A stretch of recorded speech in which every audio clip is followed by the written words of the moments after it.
చిన్నవాడివి కావచ్చు, కానీ రోషము కలిగిన చిన్నవాడివిగా ఉండాలి.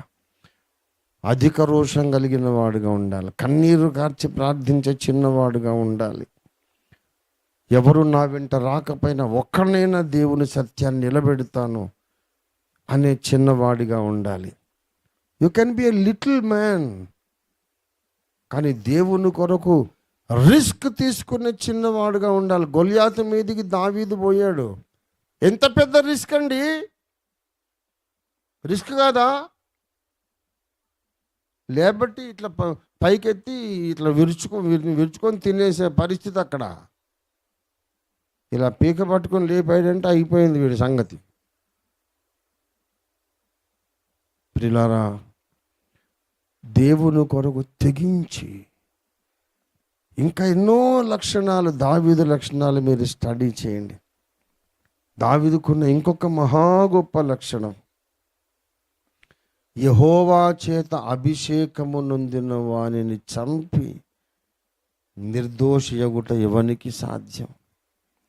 సౌలు నా మీద ఈట విసిరితే విసరని, నేను మాత్రం అతన్ని చంపను, అతడు అభిషిక్తుడు అన్నాడు. కొన్ని ప్రిన్సిపల్స్ ఉండాలి మనిషి అన్నుడికి. అట్లాంటి వాడిని దేవుడు వాడుకుంటాడు. అంతేగాని దొరికాడరా ఇదే సందు వేసేయరా అని అనుకోలే. దేవుడు అటువంటి వాడిని వాడుకోడు. కనుక ప్రియులారా, నేను ఎవరిని కోపడడం లేదు, ఎవరిని గద్దించట్లేదు, అందరిని ఆశీర్వదిస్తున్నాను. మీరందరూ దేవుని చేత వాడబడాలి. ప్రతి ఒక్కరు, స్త్రీలు పురుషులు వాడబడాలి. బలమైన కార్యాలు చేయాలి, గొప్ప కార్యాలు చేయాలి. మీ ద్వారా ప్రపంచం ఆశీర్వదించబడాలి. అది నా ఆశ, దేవుని ఆశ, దేవుని ఆశ. కానీ ఎలా వాడబడతాము? సత్యబోధ చెప్పబడే గురుపీఠం దగ్గరికి వచ్చి కూర్చొని విని వెళ్ళిపోతే ప్రయోజనం లేదు.